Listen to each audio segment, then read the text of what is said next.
ఆంధ్రప్రదేశ్లోని సామాజిక భద్రత పెన్షన్దారుల గుండెల్లో గుబులు నెలకొంది. రాష్ట్రంలో కొత్తగా కొలువు తీరిన కూటమి ప్రభుత్వం సంచలన నిర్ణయం తీసుకోబోతుంది. ఈ మేరకు బోగస్ సర్టిఫికెట్లతో పెన్షన్ తీసుకుంటున్న లబ్ధిదారులను గుర్తించి పెన్షన్ కట్ చేసేందుకు కసరత్తు ముమ్మరం చేసింది. రాష్ట్ర వ్యాప్తంగా దాదాపు 67 లక్షల మంది వివిధ కేటగిరీల్లో పెన్షన్లు తీసుకుంటుండగా దివ్యాంగుల కోటా కింద సుమారు 8 లక్షల మంది పెన్షన్ తీసుకుంటున్నారు. అందులో చాలా మంది అనర్హులు ఫేక్ సర్టిఫికేట్లను పెట్టి పెన్షన్ తీసుకుంటున్నట్లుగా గుర్తించి వారికి అధికారులు నోటీసులు కూడా జారీ చేశారు. 8 లక్షల మందిలో సుమారు 60 మందికి పైగా సదరం క్యాంపు ఏర్పాటు చేసి తిరిగి వైకల్య నిర్ధారణ పరీక్షలు చేపట్టనున్నట్లుగా అధికారులు వెల్లడించారు.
ఈ కసరత్తును సోమవారం నుండి రాష్ట్ర వ్యాప్తంగా ప్రభుత్వం నిర్వహించనుంది.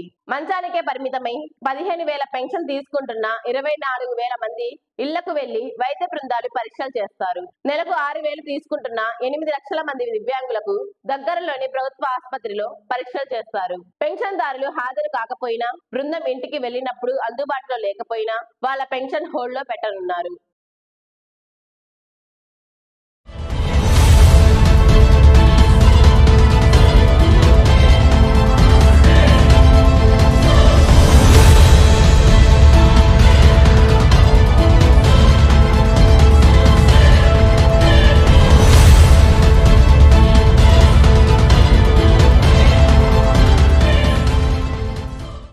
తొలగింపుపై పెన్షన్దారుల గుండెల్లో గుబులు మొదలైంది. అనర్హుల వేటలో తమ పెన్షన్లు పోతాయేమోనని ఆందోళన వ్యక్తం చేస్తున్నారు. గతంలో ఇదే మాదిరి పెన్షన్ల ఏరివేత సమయంలో అర్హుల పెన్షన్లు కూడా తొలగించడంలో మనోవేదనకు గురై అసువులు బాసిన సంఘటనలు రాష్ట్రంలో నెలకొన్నాయి. అధికారులు నిష్పక్షపాతంగా వ్యవహరించాలని పెన్షన్దారులు కోరుతున్నారు.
ఇదిలా ఉంటే అనర్హుల ఏరివేత ఇప్పుడు కొత్తేమి కాదు.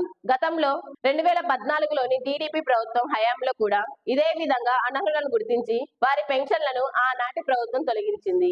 ఇప్పుడు అధికారంలోకి వచ్చిన కూటమి ప్రభుత్వ ఖజానాను కాపాడుకునేందుకు అనర్హుల ఏరివేతకు రంగం సిద్ధం చేసింది. దీనితో తమ పెన్షన్లు ఏమైపోతాయోనని ఆందోళన చెందుతున్నారు.